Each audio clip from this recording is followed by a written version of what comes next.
Chaque Tesla sur la route, chaque iPhone dans votre poche, chaque panneau solaire sur les toits d'Europe et de Chine. Ces technologies ont un point commun que personne ne vous dit jamais. Elles ne fonctionnent pas sans l'Afrique. Le cobalt qui permet aux batteries de tenir une charge. 74% vient de République démocratique du Congo. Le lithium pour les véhicules électriques. Le Zimbabwe est devenu en 2024 l'un des acteurs les plus importants au monde. De 0 à 30% de la nouvelle offre mondiale en un an. Le manganèse, le graphite, le cuivre, le platine, les métaux sans lesquels la transition énergétique mondiale est impossible. L'Afrique en possède les réserves les plus importantes de la planète. Pourtant, l'Afrique ne capture qu'une fraction infime de la valeur générée par ces métaux. Un cobalt extrait en RDC, transformé en Chine, intégré dans une batterie coréenne, vendu dans une voiture allemande. L'Afrique a vendu la matière brute. Tout le reste est parti ailleurs. Ça commence à changer. Et pour les investisseurs qui comprennent ce qui se passe, les opportunités sont colossales. Bienvenue sur Investir 54. La définition qui explique tout l'enjeu. Un minerai critique, c'est un métal ou un minéral qui répond à deux critères simultanément. Indispensable à des technologies clés, présentant un risque de rupture d'approvisionnement. Les listes américaines, européennes et japonaises des minerais critiques se ressemblent.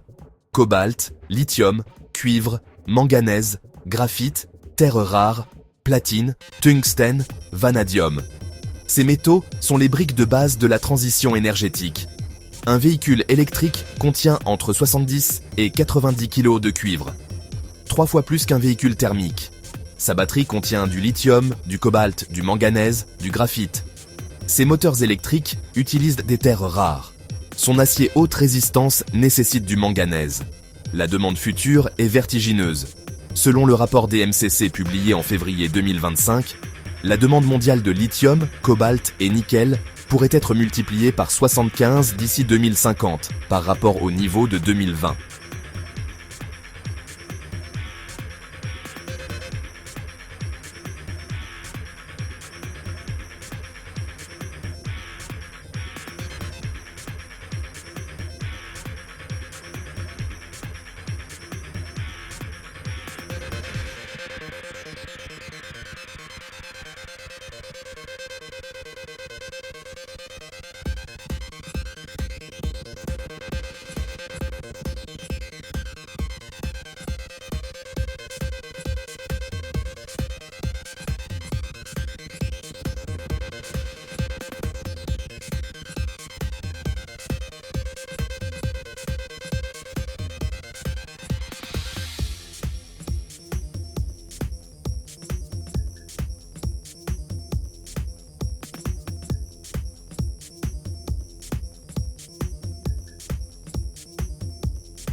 Ce tableau est extraordinaire. L'Afrique ne possède pas juste quelques ressources intéressantes. Elle détient les ressources fondamentales du 21e siècle énergétique. Et pourtant, moins de 5% de ces minerais sont transformés sur le continent avant export. Le reste part brut. La Chine reçoit, transforme et vend des batteries, des moteurs, des téléphones à prix premium. L'Afrique a vendu la matière première. La révolution de la souveraineté économique minière. Quelque chose de nouveau est en train de se passer sur le continent. Les gouvernements africains commencent à comprendre leur pouvoir de négociation et à l'utiliser. Zimbabwe, décembre 2022. Embargo sur l'exportation de lithium brut. Toute la production doit être transformée sur place. Les acheteurs chinois, coréens, européens sont obligés de négocier des accords incluant des usines de transformation au Zimbabwe. RDC, février 2025. Suspension des exportations de cobalt pendant 4 mois pour réduire l'excédent d'offres et forcer une hausse des prix. Résultat, les prix du cobalt se stabilisent. Kinshasa comprend qu'il tient un levier géopolitique. Namibie, restrictions similaires sur certaines exportations de minerais bruts. Nigeria, obligation de transformation locale renforcée. C'est le modèle que l'Indonésie a suivi pour le nickel, avec succès spectaculaire.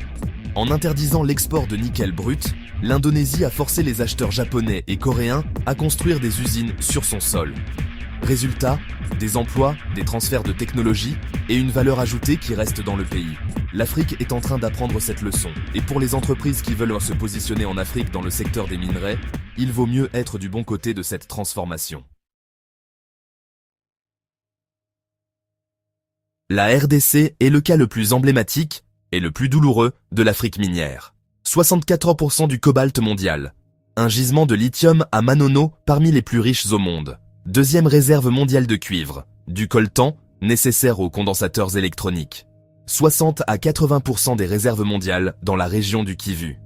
Valeur estimée du sous-sol congolais, 24 000 milliards de dollars selon la Banque mondiale. 24 000 milliards. C'est 9 fois le PIB de toute l'Afrique réunie. Et pourtant, plus de 70% de la population congolaise vit avec moins de 2 dollars par jour. C'est le paradoxe congolais, la malédiction des ressources dans toute sa brutalité. 6 entreprises représentent 80% de la production congolaise de cobalt. Glencore, 25% de la production, CMOC, chinois, Metalcoal RTR et 3 autres acteurs. La plupart du cobalt part en Chine pour être transformé. L'État congolais perçoit des royalties et des impôts. Le secteur minier représente les 40% du PIB. Mais la redistribution reste très inégale. Cobalt Metals, la start-up d'exploration soutenue par Bill Gates et Jeff Bezos, a obtenu des droits d'exploration en RDC pour le cuivre, le cobalt et le lithium. Utilisant l'IA pour identifier les zones les plus prometteuses. Quand Gates et Bezos investissent dans les mines africaines, c'est un signal. La décision d'embargo de février 2025 a montré une chose. Kinshasa comprend maintenant son levier. L'embargo a été remplacé en octobre 2025 par un système de quotas d'exportation. La production 2025 est plafonnée à 96 600 tonnes, bien en dessous des 190 144 tonnes produites en 2024. Le Zimbabwe est l'histoire minière africaine la plus surprenante de 2024. En 2023, sa production de lithium était quasi nulle. En 2024, selon l'Agence internationale de l'énergie, le Zimbabwe est devenu l'un des 5 premiers producteurs africains de lithium, avec une hausse de plus de 122% de sa production. Les projets qui ont tout changé. Arcadia de Prospect Lithium Zimbabwe, Bikita reprise par Sinomine Resources, chinois, et Kamativi. Ces 3 projets ont transformé le pays en acteur mondial en 12 mois. L'embargo sur l'export de lithium brut, décidé en décembre 2022, commence à porter ses fruits. Des usines de transformation se construisent. La valeur ajoutée commence à rester dans le pays. Pour les investisseurs, le Zimbabwe reste un environnement difficile. Instabilité monétaire historique, risque politique.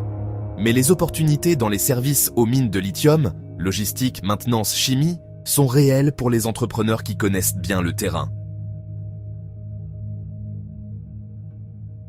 La Zambie et la RDC forment ensemble la Copper Belt, le corridor cuivrier le plus riche du monde.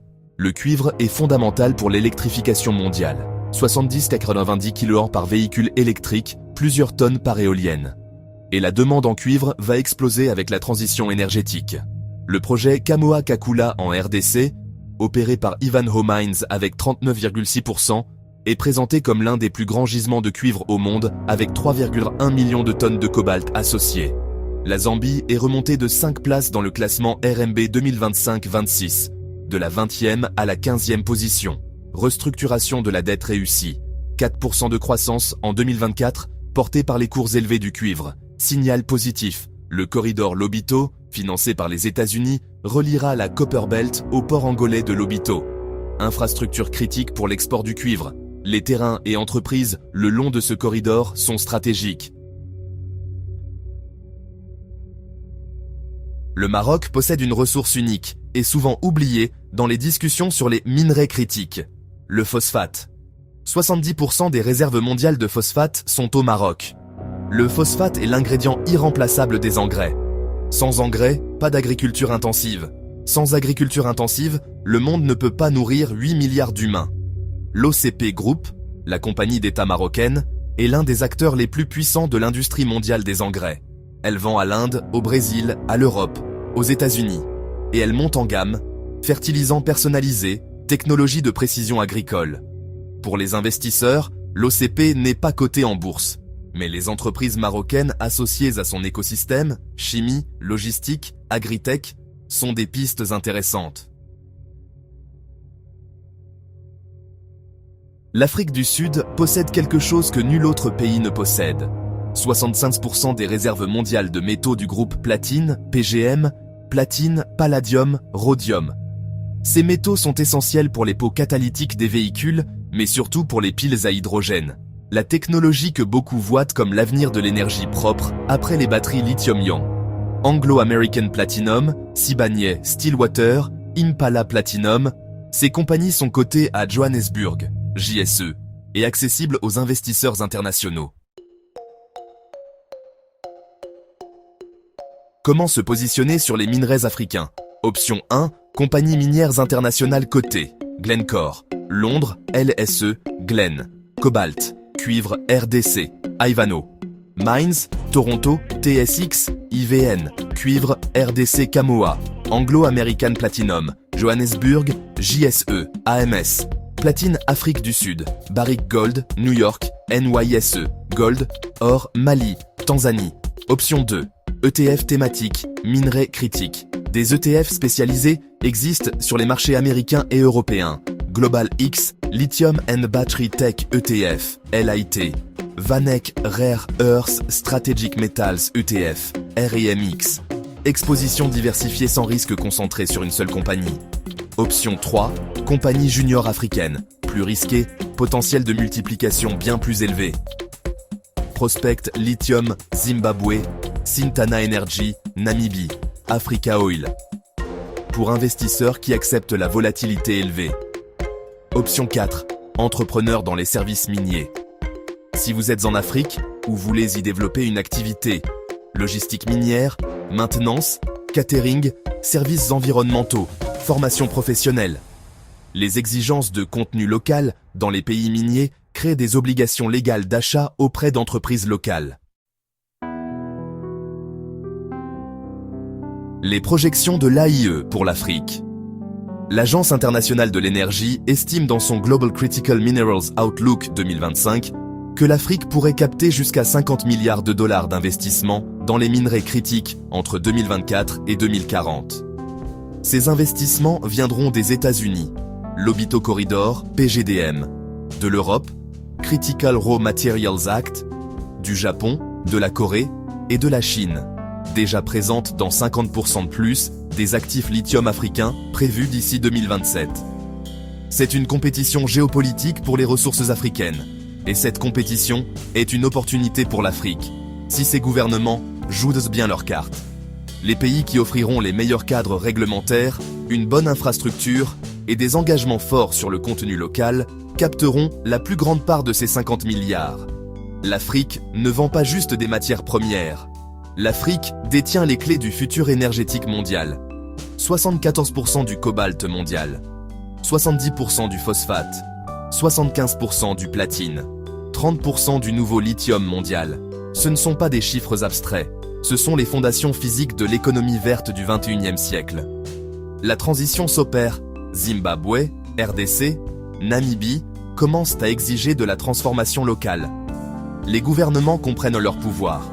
C'est une révolution silencieuse, mais structurelle. Pour vous, investisseurs, les opportunités sont réelles. En bourse, via les grandes compagnies, en ETF thématiques, en entreprises juniors pour les profils risqués, ou en services miniers si vous êtes entrepreneur en Afrique. Partagez cette vidéo. Abonnez-vous. La prochaine, on parle des méga-projets d'infrastructures qui transforment physiquement le continent. L'Afrique, c'est maintenant.